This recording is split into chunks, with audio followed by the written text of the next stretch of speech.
Shabbat Shalom, everybody. Shabbat shalom. All right, pop quiz. What is the most common sentence in the Torah?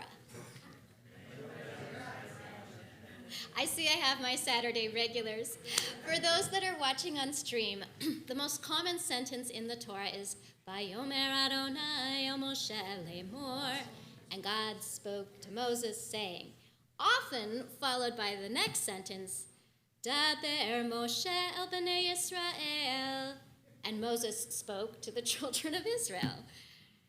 You know, in our parsha, Moses says the following to God: the children of Israel don't listen to me. And all the more so, how is Pharaoh supposed to listen to me? Because I have foreskinned lips. In other words, he had trouble speaking. The rabbis debate whether this means he had a speech impediment, was afraid of public speaking, or was simply not a very articulate person. But either way, if the most common sentence in the Torah, for a man who didn't like talking, he sure talked a lot. How did he go from not speaking, being afraid to speak, to pretty much taking up the last 4 books of our Torah with his wisdom and his teachings and his leadership? Midrash Tanhuma helps solve part of this mystery. When God first sent Moses on his mission to Pharaoh's court, Moses protested. He said, in Pharaoh's court, they speak 70 separate languages. And if it's revealed to them that I don't know these languages, they'll laugh at me and say, look at the agent the one who created the world chose to send. We don't have to listen to him. In other words, in Pharaoh's powerful and cosmopolitan court, Moshe feared that he would be like a country bumpkin. To give you some perspective, imagine that I woke you up this morning and took you to the Central Chamber of the United Nations and said in front of all these career diplomats, and by the way, you have to have been a diplomat for a while to get appointed to the UN, could you please give a speech about an impassioned cause and get the whole world to follow you? It would make you a little nervous, right? And this is essentially what God is asking Moses to do.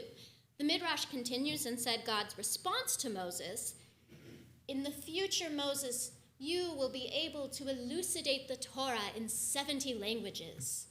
In other words, look, kid, I know this is tough, but trust me, you've got to develop this skill, and the only way to do it is do it, so get your tuchus in there. Well, we come to our parsha, and we have the context of things not going well. It started out okay. Moses and Aaron arrived in Egypt. They talked to the children of Israel and said, it's time for Pharaoh to let you go, and the children of Israel rallied behind Moses and Aaron, but when they went to speak in Pharaoh's court, Pharaoh was not impressed. He told them, no, your people won't leave, and he made the labor of the Israelites harder. So now Moses is discouraged. Even Ezra imagines a conversation between them. It's a great handicap for me, who has uncircumcised lips, to speak before Pharaoh. You said that Aaron shall be the intermediary between me and the children of Israel. But now I'm asking that you allow Aaron to be the intermediary between me and Pharaoh. It's too difficult for me. In other words, Moses wants more help. He says, I am not up to this task. Imagine if you were a parent or a teacher or a boss, and your child or student or employee came to you and you knew they had the right stuff, but they had just failed miserably. And they said to you, can you please make this easier? Can you do it for me? What would the right answer be? Sure. Yeah, we have different parenting styles, it's true.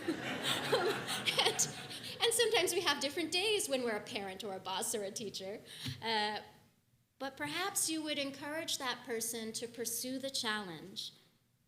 God knows Moses will need to be able to speak in order to lead the people through the wilderness. And as challenging as speaking in public is for Moses, God knows not only can he do it, but he must learn to do it. Nelson Mandela once said, "I never lose. I either win or I learn." And Rabbi Jonathan Sacks, in his analysis of this parsha, ends by saying that leaders are measured by their response to failure, not their successes. So may this week's Torah portion be an inspiration to us to rise to difficult occasions and to challenge ourselves in the face of failure. Shabbat Shalom.